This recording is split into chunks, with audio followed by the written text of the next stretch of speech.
On Showdown, we're joined by Manager of Opposition Business, Christopher Pyne, live in the studio. He wasn't impressed with Peter Slipper slipping into the speakership, relinquishing my party membership, using Parliament to highlight Labor's unwillingness to put up one of their own. Full of abuse. How hostile does he plan to be towards the Speaker when Parliament resumes next year? Plus, former Howard Minister Mal Brough. He plans to come back to politics. Will he be a leadership rival to Tony Abbott? Two hot targets on Showdown. Hello and welcome to Showdown. I'm Peter van Onselen. We'll also have a short interview with you from Bill Shorten, somebody who I spoke to a little bit earlier today. He's been promoted to cabinet. He looks a little bit like the cat that got the cream every time he talks to people about that fact. He called a press conference pretty quickly after the Prime Minister was making the announcement. So we'll have a quick discussion with him about some of the challenges in that industrial relations space. The news of today is the Communications Minister, no less, Stephen Conroy, who took the opportunity at the National Press Club to drop the F-bomb. Let's just take a quick look at that. In terms of sovereign risk, I love the debate about sovereign risk. I have seen a new definition of sovereign risk. It's asymmetrical. If a tax goes up, God, that is sovereign risk. But if a tax goes down, that's fucking fantastic, excuse me. Impressive stuff there from the Communications Minister. I mean, particularly given that he's responsible for ACMA, he's responsible for standards on television. The timing of that was just prior to Play School coming on the ABC. Impressive indeed to drop the F-bomb like that. But what was less impressive still than his rhetoric was actually what he was saying. Now, he was talking about sovereign risk, and he was trying to provide an analysis about why he thinks it's silly that there are some arguments about sovereign risk in this country because of certain government policies. So let's see what he went on to say briefly, and then I'll make a comment on that. The complete hypocrisy on this debate around sovereign risk is staggering. Sovereign risk is what's going on possibly in some European countries at the moment. Governments can't pay their debts. Changing tax policy is not sovereign risk, because if it is, that means it's sovereign risk when you lower taxes. OK, dropping the F-bomb was silly, but that understanding of sovereign risk is plain stupid. The reason is this. Sovereign risk, anyone that's been involved in business understands, is about that when you are a company and you choose to invest in a particular country, you are weighing up the short, medium and long-term viability of that investment based on the structure of the tax regime and based on the approach to business investment within that country. Now, for Stephen Conroy to try to argue that it is much an issue of sovereign risk if taxes go down as it is if taxes go up, if you're going to run that argument, is ridiculous, because it's all about governments trying to provide a level of certainty about exactly what the situation is. Now, that is not what we are talking about in terms of sovereign risk. For Stephen Conroy to be trying to in some way compare taxes going down to the realities of businesses looking at a tax regime, whether it's a mining tax or whether it's infringements on trademarks with adjustments to plain packaging and therefore taxes going up, they are absolute chalk and cheese, and that shows a complete lack of understanding about the issue of sovereign risk, and unsurprising really by somebody that's spent his entire life playing political games behind the scenes and is now turning around as communications no less and dropping the F-bomb in public. Anyway, that's Stephen Conroy. We'll widen the program as talked about earlier. We've got a long in-depth discussion here live in the studio with the Manager of Opposition Business, Christopher Pyne. He'll be joining us shortly, and also after that I'll be speaking to Mal Brough out of Brisbane. Now, he's one of the people being mooted to take over from Peter Slipper's seat as the Liberal candidate come the next election. I'll be interested to get his thoughts on what was going on behind the scenes in the lead-up to Slipper's decision to defect from the Liberal Party, become an independent and now put himself in the Speaker's chair. I've had a tweet that came in relation to my editorial about Stephen Conroy saying, with such a potty mouth, it's surprising he didn't get on better with Kevin Rudd. Indeed. When we come back from the break, I'll be speaking to Manager of Opposition Business, Christopher Pyne. See you shortly. Welcome back. This is Showdown, and we're joined now by Manager of Opposition Business and Shadow Education Minister Christopher Pyne. Mr Pyne, thanks for your company. Good to be with you, Peter. First question from Twitter, as promised, from a fellow called Tom Murphy, who actually I think wants to be a politician. His Twitter photo has long had a photo of him either standing next to John Howard or Tony Abbott. So sounds like he's a Liberal. Well, remember the name, because he says, Chris, are you proud of being labelled Australia's most annoying politician? Well, I noticed that Mark Latham, writing in the Spectator recently, said that he thought Karl Stefanovic was the most annoying man in Australia. And now that we've finished the parliamentary year, I think there's a lot of candidates for the most annoying people in Australia. So you dispute the tag? Well, I don't care about the tag. It got me on the front cover of the magazine for The Age and the Sydney Morning Herald, so, you know, it's... So you obviously ascribe to the idea that any publicity is good publicity. No, I if that's don't, the case. But, you know, if you don't have a thick skin in this business, then you're in the wrong business, so... Didn't worry me too much. Reshuffle talk. The Labor Party's done it. Tony Abbott told us on Australian Agenda that he has no intention of doing the same. That's a mistake, isn't it? He should be thinking about correlating his shadow ministers at least to the same chamber as their opposites. Bill Shorten's now going to be talking IR in the lower house, while Eric Abetz sits in the Senate.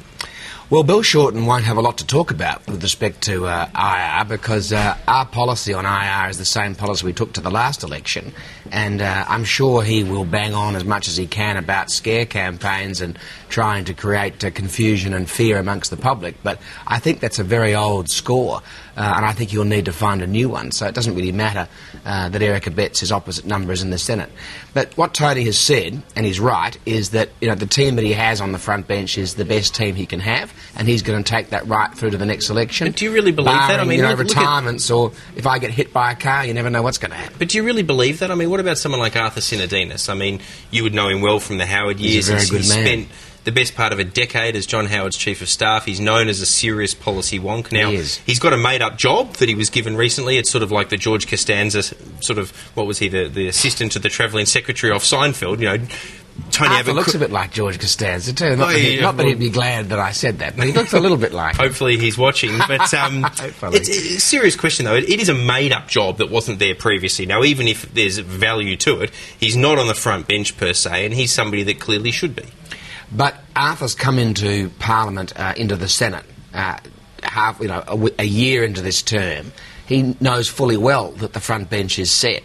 The front bench is performing very well. If the front bench wasn't performing well, the coalition wouldn't be ending the year in the very healthy political position that we are in after a disastrous year for the government, because of a lot of the pressure that we keep placing on the government through having good shadow ministers. So Arthur knew what the score was when he came into the Parliament, and I don't think he's agitating at all to be on the front bench. But that's a different argument to saying that it's the best possible front bench, to say that, this is the team that has gotten us to where we have. Now, full credit there, although a lot of people would say that the change from Turnbull to Abbott in the leadership stakes is a large part of why you're where you are in the polls. But even if you credit the team as a whole, there's still always room to bring in not just new talent, but in Arthur Sinodinos' case, old talent, people that have got a proven track record in politics. Well, we can all do better. There's no doubt that we can all do better in our jobs, and if anybody gets smug or comfortable in their job, that's a foolish thing in politics. But barring some kind of extraordinary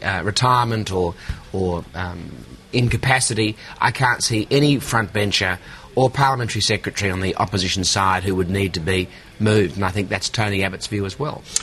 On the issue of gay marriage and a conscience vote, now again, this was something we spoke to Tony Abbott about on Australian Agenda. Reports today suggest that yesterday when Shadow Cabinet met, you and others, about 7 I think in total, were defeated in your attempt to try to get Shadow Cabinet to agree for the Liberal Party to support a conscience vote. Are you upset about that defeat in Shadow Cabinet?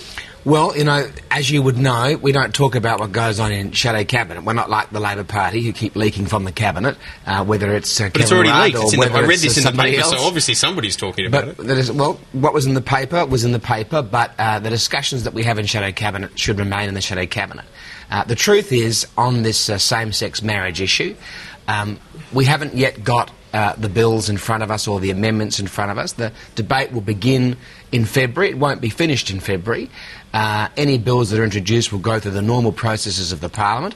There'll probably be amendments moved to some of those bills, and who knows where each of those amendments or each of those bills might end up. So I think it's premature. So you're saying that there's room for the Liberal Party to perhaps still consider a conscience vote, even though Shadow Cabinet said that it wouldn't, depending on the shape of the bills? Well, what I'm saying, the party room has to first discuss this next year anyway. The Shadow Cabinet's position is simply a recommendation. But, no, what I'm saying is that the party position that the Marriage Act shouldn't be redefined so that marriage can be between a group other than a man and a woman is our party position, and the Shadow Cabinet has reaffirmed that.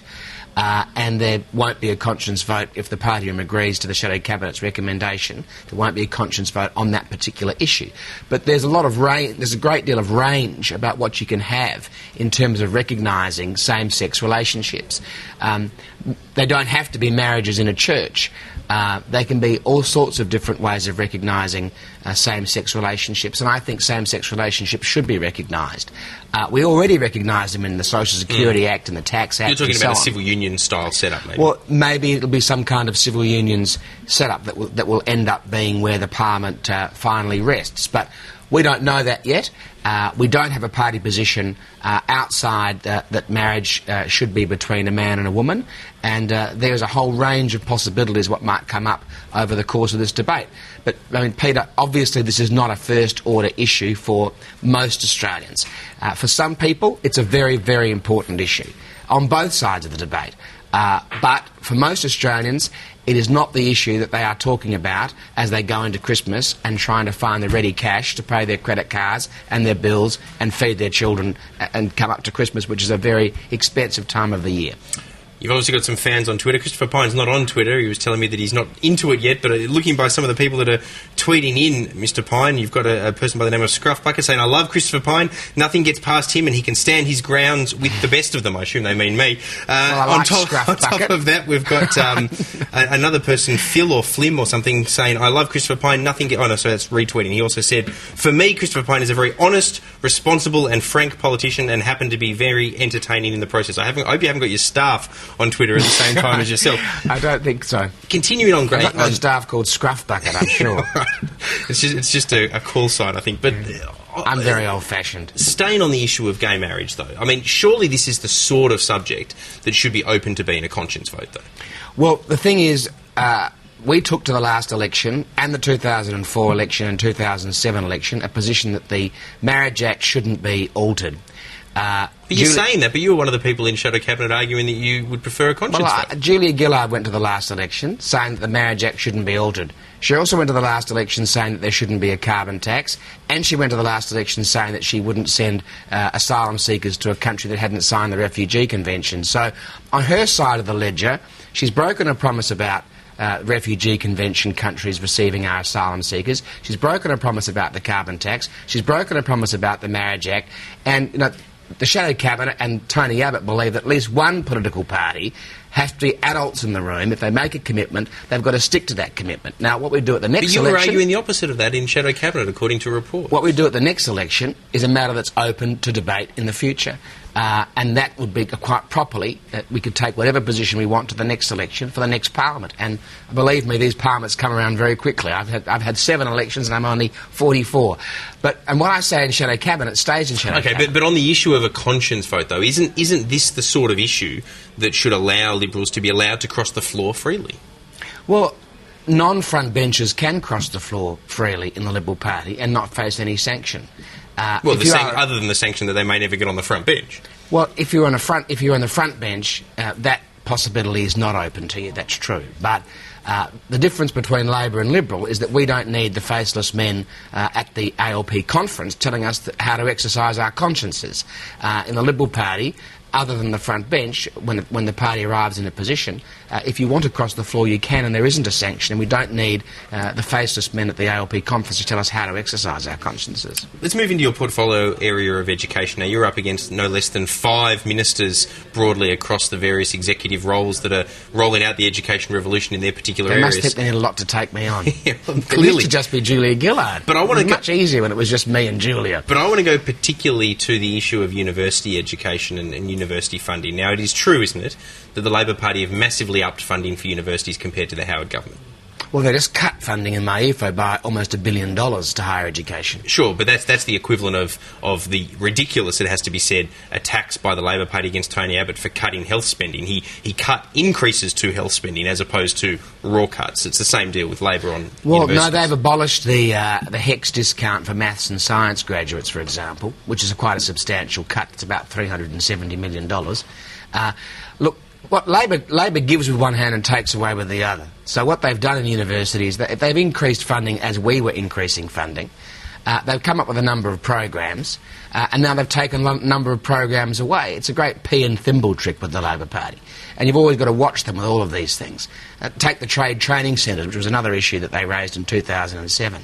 They put off any new trade training centres to 2018, so they're outside the forward estimate. So the promise is gone. They've built 80 out of the 2,600 that they promised. So you've always got to watch what Labor does rather than what they say. And on universities, there is very little difference between the Coalition and Labor on funding of universities. Can you guarantee that the Coalition won't cut funding to universities when it comes into government and tries to restore, the budget surplus along the way? Well, I'm the Shadow Minister for Education, and I hope to be the Minister for Education in an Abbott government, and I have absolutely no plans or proposals to cut higher education funding. And hopefully won't in government either. Well, I'm hoping that whatever policy I take to the next election will be the policy that I will introduce in government. Okay. Peter Slipper, how are you going to handle him as Manager of Opposition Business when Parliament resumes in 2012? Is it going to be a more hostile lower house than it has been during the last 12 months, having someone like Peter Slipper have to preside over it? Look, it's been a pretty gruelling 12 months in the Parliament. It's been pretty hostile. I think everybody's pleased that the parliamentary year is over. Except the ministers that now have to swat up on their new portfolios. Oh, well, they won't do much of that, you can be sure. Julia tells us that they've been appointed for their salesmanship, not for their policy prowess. Did she actually say that? Well, basically, she said that, if you read the bit quotes, of verbally, you've got to read between the lines. Yeah, all right. She said that they were going to be good salesmen, so that clearly seemed to be the first priority. But it'll be a more robust... I mean, it's been a robust year in the lower house, as you say, everyone would have to admit that. But with Peter Slipper trying to control it rather than the outgoing Harry Jenkins, it's going to be even worse, you would agree, next year. Well, Harry is a very decent, affable, fair and reasonable man. You're drawing a contrast with Peter Slipper? And I think he was a good speaker. And I think the fact that he was necked because Julia Gillard was happy to discard yet another old friend, as she did in the reshuffle yesterday with Kim Carr, as she's done with Lindsay Tanner and with Harry Jenkins. I mean, you wouldn't want to be a lefty from Victoria and be Julia Gillard's friend. It doesn't seem to count. I don't think you could ever much. say her and Lindsay Tanner were friends in the left in Victoria. She certainly seemed to discard her former friends pretty freely, but Harry Jenkins, I think, was a very fair and reasonable speaker. He certainly threw me out of Parliament quite often. Always he was in the wrong, but I accepted that he was the umpire. And I think the Parliament will be a lesser place without Harry Jenkins as Speaker. But how the Parliament operates is really the government's problem. They've suborned Peter Slipper into joining their team, in effect, by making him the Speaker, and they are responsible for the Parliament. And we'll be holding them to account, as we have over the last 12 months, for all of their many failures. Speaking of holding to account, I want to ask you about this fining by the accountants that did costings for the Coalition at the last election. Now, I've asked Tony Abbott about it. I've spoken to other senior shadow ministers about it. Everyone, one by one, always sort of says it's not embarrassing to us, it's embarrassing to the accountancy firm. Surely it's also embarrassing to the Coalition. This is just pure politics, isn't it, that you're trying to argue that this in no way is a taint on the Coalition costings from the last election? Well, I really think it's an issue that's passed, by the way. I mean, you're the interviewer, not me, of course. I might have my own show one day. You might be on the other side. Well, it's passed, except that those same costings are what are being relied on, in a sense, in relation to your fiscal positioning now. Yes, but the findings by the disciplinary body weren't that the costings were wrong. It was about the methodology used by the people involved in the firm. So yeah, but the methodology of calling it an audit, which is something that you guys spruiked politically during that time. But nobody has said from the disciplinary body involved that the costings were wrong. They're simply quibbling about the descriptions of them. So I don't really think it's affected us at all. All right, so you're going to hold the line same as everyone else? Well, you'd expect me to. Let me go to something that I'm sure you'll be more keen to offer some views on in the time we've got left. Stephen Conroy dropping the F-bomb today. What do you think of that? I think it's embarrassing for him. It's embarrassing for Julia Gillard. The funny thing about this reshuffle in the last 24 hours, it's like some exploding cigar gag. She was supposed to announce this reshuffle. It was going to reboot the government, and instead it's been panned by everyone. She simply had to increase the cabinet by a couple of people because she couldn't get anybody to go. And now Stephen Conroy's at the National Press Club today, a very senior minister, in fact, according to the Financial Review, the fifth most powerful person in the country, using the F-word. Do you think the power's getting to his head? He's dropping the F-bomb. Look, I think he had a bad day today, and it's unfortunate for him. I'm not going to lecture him about using the F-word, but I don't think the National Press Club is the right place. Yeah, I'd probably agree with that. Just before we end, we've got about a minute left before my producers are telling me we have to wrap this up. I want to ask you about the polls. Now, we've had a Nielsen poll that came out, I think, this week. It was more bad news for the government in a sense. Do you take the view that there's a sort of an inflated view about a comeback that's perhaps emanating out of the press gallery? Well, I think that the media and the commentariat move on faster than the public do. So, because of the intense media cycle that we're all in, we're looking for the next story all the time. And so the carbon tax lie, the mining tax debacle, the boat people being a continuing fiasco, the failure of the Malaysian solution and so on. The news cycle is always looking for the next one. Today it's Steve Conroy and the F-bomb and the failed reshuffle. Whereas I think the public aren't so quick to move on. And so the polls, I think, are reflecting the fact the public is very disillusioned with a government that lacks integrity and the lies that they were told about particularly the carbon tax. And so while the commentariat are reporting apparently a government comeback, and I hope they have as good a year next year as they've had this year from the opposition's point of view, I think the public response to that is, well, you might have moved on but we haven't. And I think this is going to dog the Prime Minister right through to the next election. The carbon tax line, doesn't matter what she says, she can't get out of it. OK, Christopher Pyne, there's a tweet that came in from Wayne saying, I can't wait till Parliament resumes, bring it on. I'm sure you probably agree with that, but nonetheless, enjoy your break. Thanks for joining us on Showdown. Have a good Christmas and New Year. Thank you. When we come back, an interview that I had a little bit earlier this afternoon with the newly promoted Cabinet Minister, Bill Shorten. Back in a moment.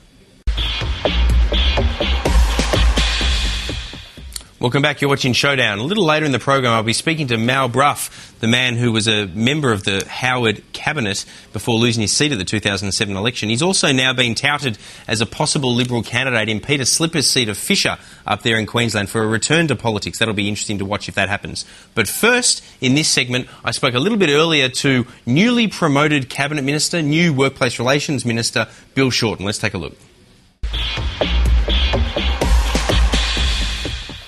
There are reports that you called your first media conference while the Prime Minister's press conference was still going, where she was making the ministerial announcements. What was that all about?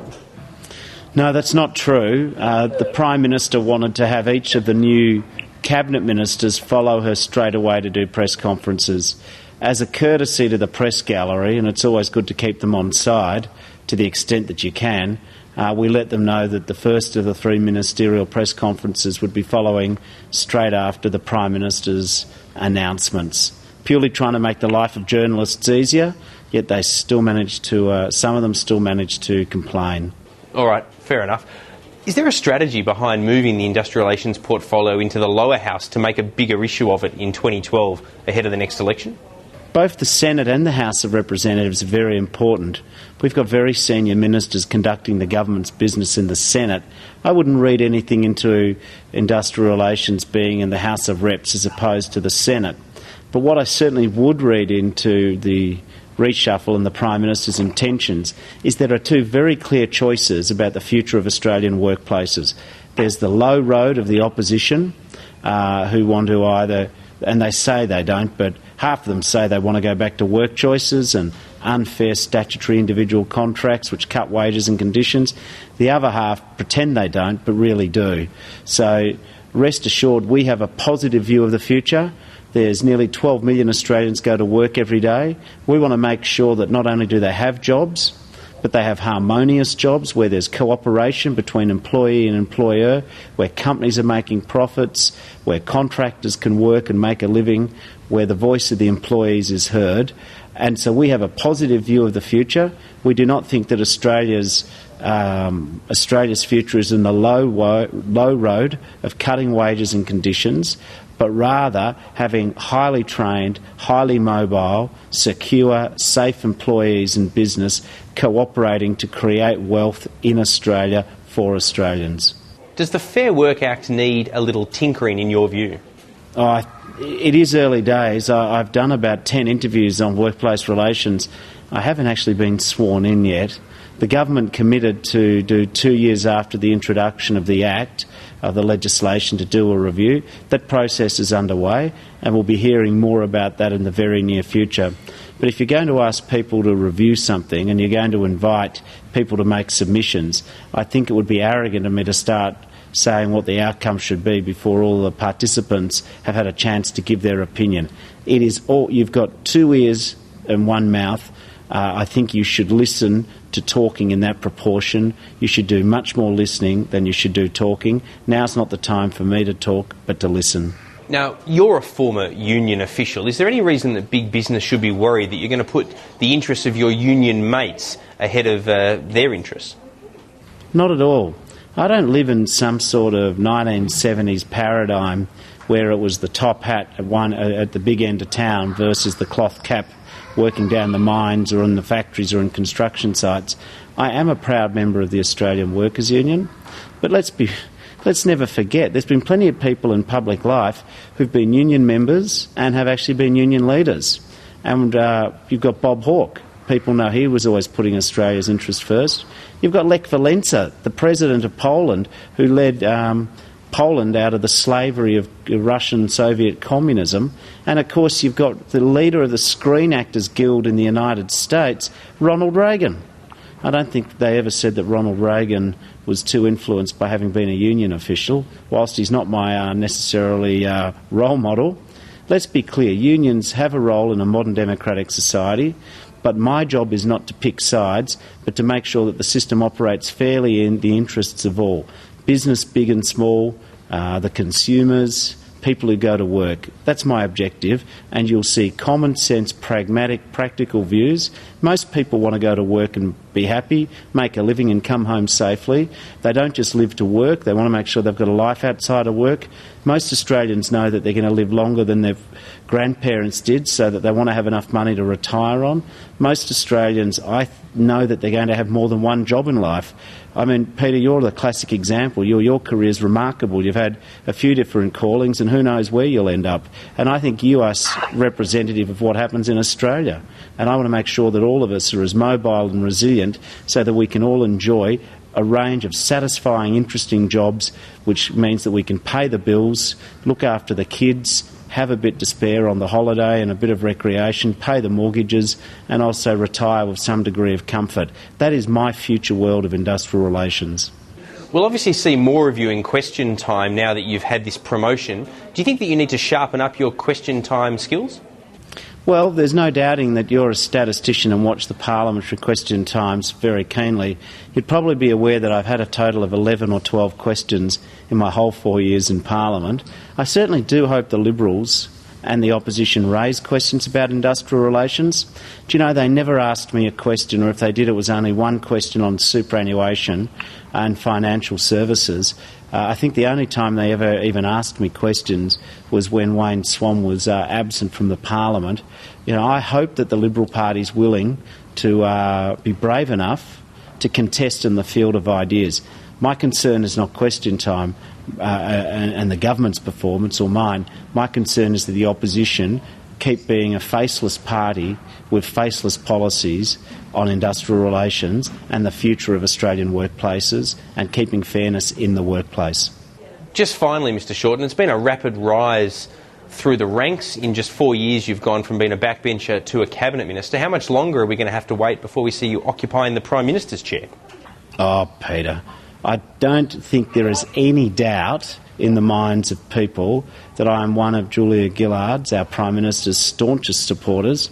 You only have to read some of the over-the-top headlines in some newspapers accusing me of being, you know, her number one supporter. I don't mind that. I am one of her number one supporters.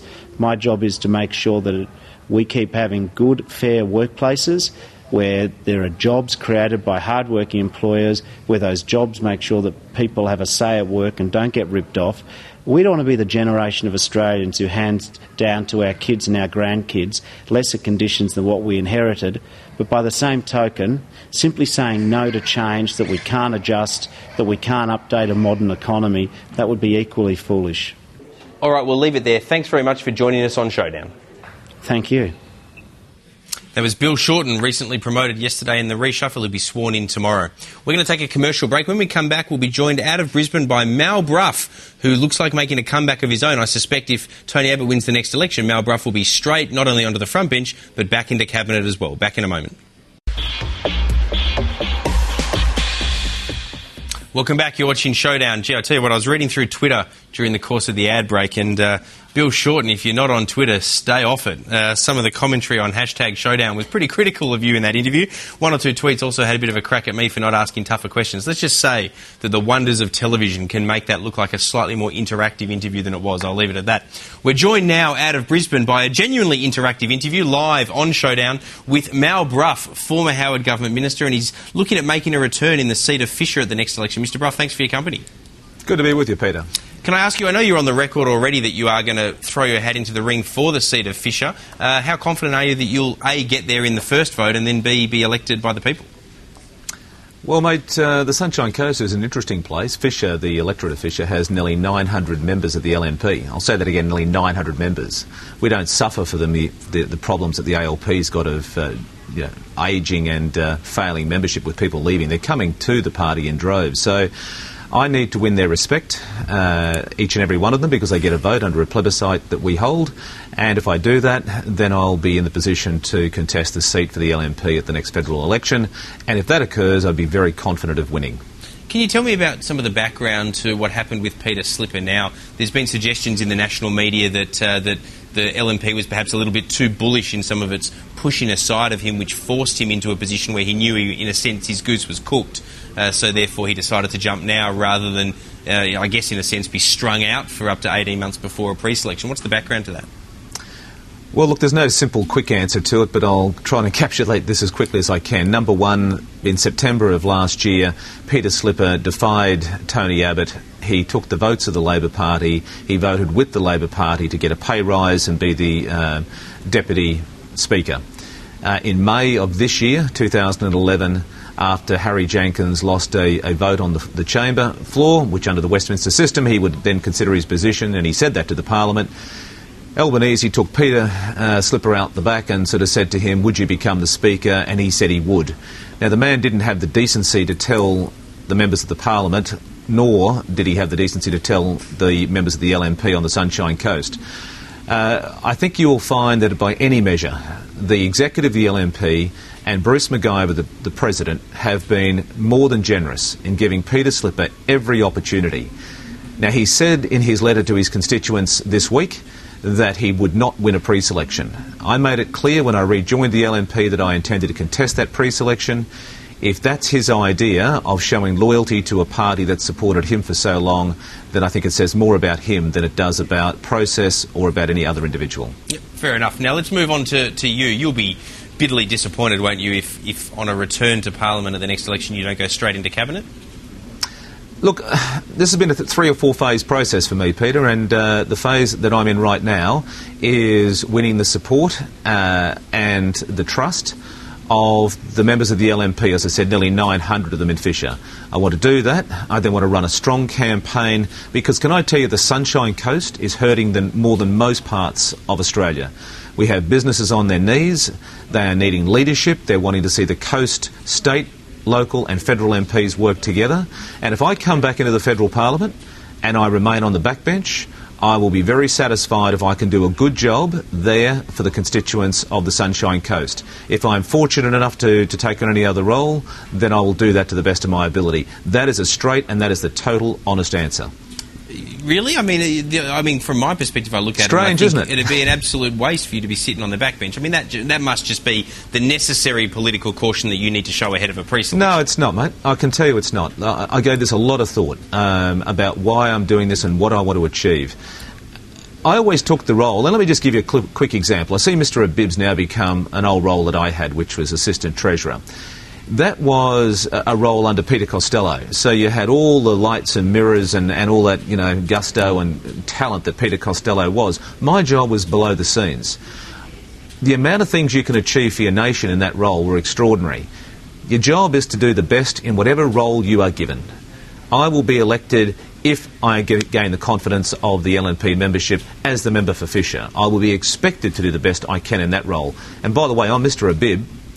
I cannot think of how anyone, no matter how talented they are, can run the Tax Act, that's his responsibility, and the superannuation, and run sport, which, far as I'm concerned, is crucial to this country, as well as half a dozen other things. It just seems to me a grab bag of bits and pieces put together, with none of them being given the prominence and the attention that they're going to deserve in the Parliament. I'll certainly agree with you that it looks a bit jumbled on that one. Let me ask you, what has your period out of Parliament, in a sense, done to change, if at all, change some of your views or your outlook towards being a politician and debate over public policy? There must have been some effect there, I guess, starting with actually being ousted by your electorate, and then also just that process of moving away from the grind of flights back and forth to Canberra.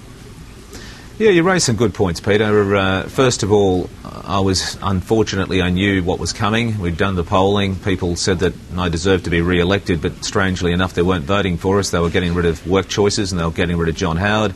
And I was part of that. Redistributions in democracies don't help either. I've learned a lot in the last 4 years. You recognise how, in a peripheral way, the public is engaged with politics. So when you don't live it and breathe it, you can often see how the public around the water cooler, around the bar of an evening, whatever else, can grasp issues and not actually be engaged in them in the same way you are when you're in Canberra. As you say, I don't look forward to getting on planes and going to Canberra 26 weeks of the year, but it's a necessary part of achieving the things that I think need to be achieved on the Sunshine Coast and in the broader parts of Australia, because I quite frankly think we are with the worst government this country has seen. I really am worried about where we're going into the future, and I didn't think that with the experience that I had a right to just take that and sit on my backside and do something that suited me. That said, what's improved in the LNP? You were very critical, obviously, when you pulled away from the party when it was first formed some time ago. Now you've come back into the fold. Part of it is obviously that you need to be in it to win it, in a sense, to be able to run and go into politics again. But it must be more than that. What's changed? Yeah, you're right. It's a lot more than that. I have a very strong relationship with the party president, Bruce McIver. I believe he's taking the party in the right direction. There were certainly some elements in the party that are no longer there, and due to his strong leadership, the place is run the way I believe a party should be run, with strong discipline, with people understanding where they sit, and I like the values and the principles that now underpin it. There were issues. I was always for an amalgamation. That may come as a bit of a surprise to some of your viewers this evening who were close to it, but those who wanted to paint me otherwise were successful in letting history repeat it that way or record it that way. So there were issues around the amalgamation I wasn't happy with, but I was always for the two parties coming together, and I think ultimately that's what will happen around the nation. So, look, there's been a lot of changes internally. I'm not going to get into those, but I'm very comfortable with the leadership of the party and the direction it's going, and it's been proven electorally, federally, to be very, very successful.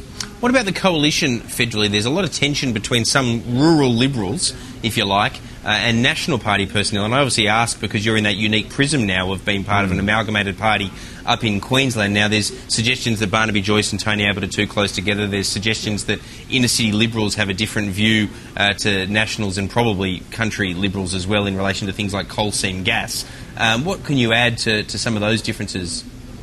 Peter, why I'm smiling is because it takes me back to John Howard and Tim Fisher. You know, Tim was supposedly too close to John Howard. What a great partnership those two were. The Liberal Party, of which I was part of in the federal parliament, set up a regional and rural members committee because they wanted to have a counter, I guess, to the sway of the National Party. That's a great thing. It shows people where there were actually more Liberals representing rural seats than there were National Party members wanting to make sure that their voices were heard in the interest of their constituency. So a whole new group was set up. David Hawker from down in southern Victoria was the leader of that originally, and it was about having two groups saying rural and regional issues are not the preserve of the National Party. They are equally as important to members of the Liberal Party. We're not just a city and a suburban-based party, but we have a broad church, as John Howard again used to refer to it, and it is, and that we can have robust discussions with the National Party. Sometimes we can agree to disagree, But it's funny how you say that Barnaby Joyce and Tony Abbott are too close. I mean, that just shows where people have different points of view can come together and work together for the nation's benefit. Bit of a contrast from what you see inside the Labor Party with Kevin Rudd and Julia Gillard. Indeed. All right, we're almost out of time, Mal Brough. Very quick question. When is your pre-selection going to be held? The party president has said that it'll be after the state election. Now, the state election has to be before June of sometime, roughly June of next year. So in the first half of next year, and then there'll be a pre-selection, and it's up to the pre-selectors. We actually don't have unions or any third parties. The members up here of the LNP will get to make that choice. OK, well, we'll watch with interest. Mal Brough, thanks very much for joining us on the final issue of Showdown for 2011. Thanks for your company. Thanks, Peter. As I mentioned, this is the final episode of Showdown. We'll go into recess between now and Christmas and again throughout January, and then we'll be back at this same time in the new year. At that point in time, we'll obviously be taking a sharp look at what's going on in federal politics. It'll be very interesting, as the discussion with Christopher Pyne alluded to. When Parliament resumes and Peter Slipper is sitting in the Speaker's chair, there'll be nothing more interesting than watching the interaction of one Peter Slipper, former Liberal of decades pedigree, versus the manager of opposition business, Christopher Pyne. That will be a contest to watch. If you thought Harry Jenkins and Pyne had some arguments, wait till you see what happens between those two.